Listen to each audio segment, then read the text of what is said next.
Welcome to this episode of Fresh Word. The question might come up that what is the importance of the unity in the body of Christ? Now we want to look at that, and the reason why this past Wednesday we had our mission team share that came back from a mission trip, and the common theme that everybody saw on the team was the unity. I mean, they were able to work through circumstances and through different things that might come up because they were unified. They had such joy in that. In the end of their trip, it just produced so much joy, and the team was brought together and they grew together. It was just such an awesome testimony of what unity can do, even in the midst of opposition or the midst of trials that are out there. They don't have enough parts, they don't have the right parts, but they knew that they were unified. God unified this team together. They worked together. They served well together. And in the end, they grew closer together, which is so important.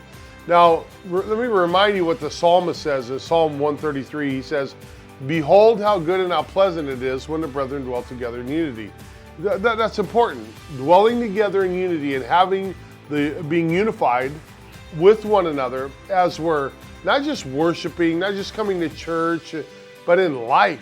We have a general unity. It's surrounded by the center point of Jesus Christ. And then we grow from there. But unity is important because it helps keep things together. It helps, teams work together. It knows that no matter what happens, we're unified. It's kind of like in a marriage. You'll have your ups and your downs. You'll have your times of challenges. But being unified, we know that we're not going anywhere. We're going to stay together. We're going to be together for as long as we say in our vows, God gives us life. And so that unification is important. You see the division coming in, and that's what the enemy wants to start. He wants to bring division in. And so unity, marriage, unity in the body of Christ, unity in family, so important. Being unified and understanding there's one common goal, and that's to honor the Lord with our lives. So I remember in the movie, Remember the Titans, when this part was played where the quarterback, who happened to be black, was calling an audible. That means he's changing the play at the line of scrimmage. And the tight end, who happened to be white, wasn't going to go with it. He wasn't unified with what was happening. There was, racial tension at the time, and the movie displayed that real well. But because of the lack of unity, and the lack of desire that the tight end didn't want to see happen, he came in, let the guy in, didn't block him, hurt the quarterback, and therefore misery, trouble started. So you think about what unity or lack of unity can cause. We want to see unified. We want to be unified.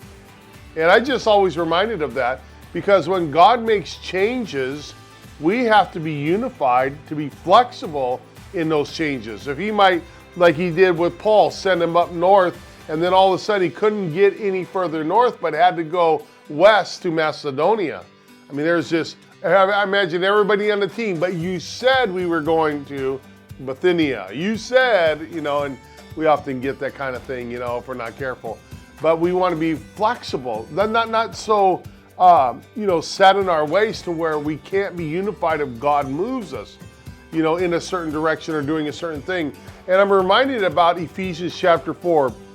When Paul mentioned this to the church, he said that we have to endeavor to keep the unity. That word endeavor means make every effort to keep the unity in the body of Christ.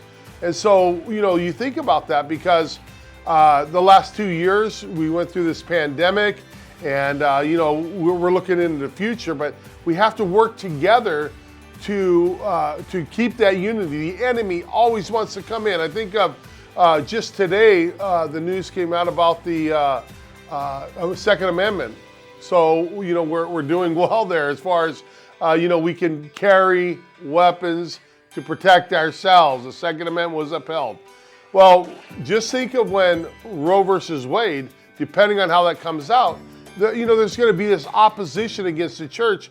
And I think the church needs to be unified, understanding that even in these last days, that we are going to be together, not siding with emotions, not siding with, friendships or anything like that, but siding with Jesus Christ And you got to watch yourself, like I have to watch myself, about my emotional state. Like, oh, this is what I'm going to think, or this is what I want to do when it comes to, changes that have to be made. Number one, we want to follow Christ. We want to be together in the decisions and understand your role, like I have to understand my role. Okay, Lord, what are you doing? And let me submit to that and be unified in the decisions that are made. So unity, and I think of unity in these last days, the body of Christ is going to need it. Get behind the leader, let's follow Jesus, and let's be unified together as we roll up to the rapture of the church, which I think will be any time now. So Lord bless you guys, and we'll see you next time on Fresh Word. Hey guys, Pastor Al here, Calvary Chapel with Fresh Word. Oftentimes we have a question to ask, but we don't know where to go, what to do. Would I be a fool for asking it, whatever. I want to encourage you in the comments below, write your question, and we will get you an answer, Lord willing. God bless you guys.